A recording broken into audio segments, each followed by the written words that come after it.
fact, before I finish this video, I will share a dream that the Lord gave. I dreamt that I was a mother of a young child. He was about 9 or 10 years old, the sweetest little boy that you could ever imagine. And I was the mother of a much older child, 21 years old. My 21-year-old was extremely narcissistic, caught up in the online Facebook affirmation, Instagram, catch me on Snapchat, and all the chats lifestyle. He was a very handsome young man, tall and a good-looking boy. He loved himself, and he had picked up this habit of taking selfies and wanting to see himself in the camera from a young age. And even though his father and I had discouraged him, this boy had never let that go. And when he grew up, he was always posting his workout pictures, not nude, but flexing his muscles and basically just showing off his good side. And his friends would come and fawn and say how good looking he was.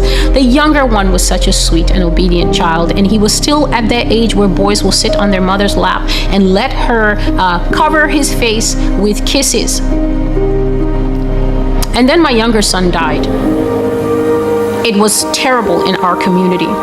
My younger son died, and I remember at his funeral, everyone was speechless. The pastor was choking to get the sermon out. He was trying to say those few words like, the Lord gives and the Lord takes away, but I could see the pastor was struggling with why such a good baby died. And the older boy was not at the funeral. His father and I could not get a hold of him, and he did not even know that his younger brother had died. And so after the funeral, some fear seized me, and I could not even go to join that line where they tell you, "We're so sorry, you're so sorry." I left the father to handle that, and I ran home and I changed. I kept my black on, but I put sneakers on, and I went running out into the city to find my son. And it seemed so strange.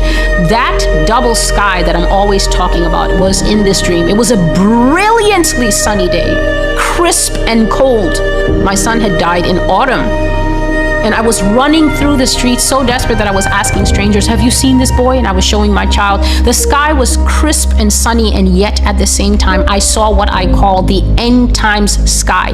The dark, thick, heavy, black sky that goes, if that sky could make a sound, it would go doom. Just doom. That sky was present, showing that there was very little time left for all sorts. And as I came around the street corner, I saw a crowd gathered, and everyone was like, oh my God, oh. And everyone was gathered. And I pushed through with this horrible feeling, knowing it was my child. And there was my child. He had fallen half in and half out of some kind of very big gutter. I don't even know that they have these gutters in cities. It was a very big V-shaped gutter, and his body was all half in and half out. He had fallen into basically something like an open city sewer.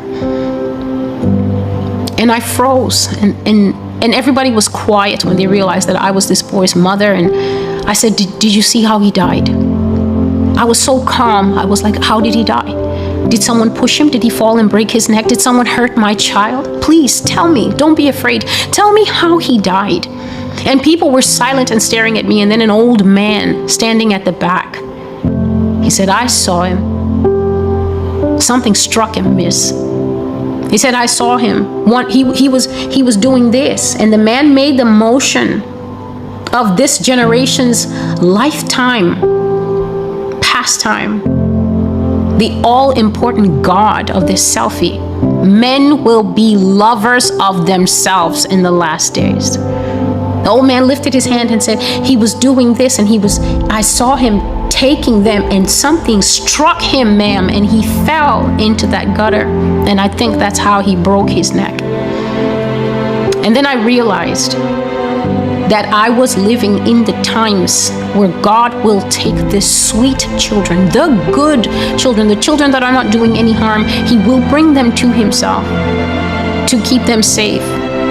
But the idolaters, that was the first time that God actually spoke to me about what Facebook is. That Facebook is a place, he said, where people build up altars and then sacrifice to the gods. And I said, Lord, who are the gods? And he said, celestial, themselves.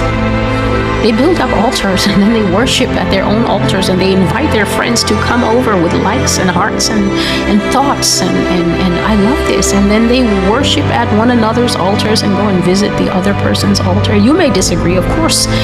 As God said, aren't the prophets always frustrated by the group? I don't think so. I don't feel that that's what it is. We're just keeping in touch. You're not God, so of course your opinion holds null. I lost 2 sons. One very good, and one struck by God. And the Lord told me, so will it be in the last days.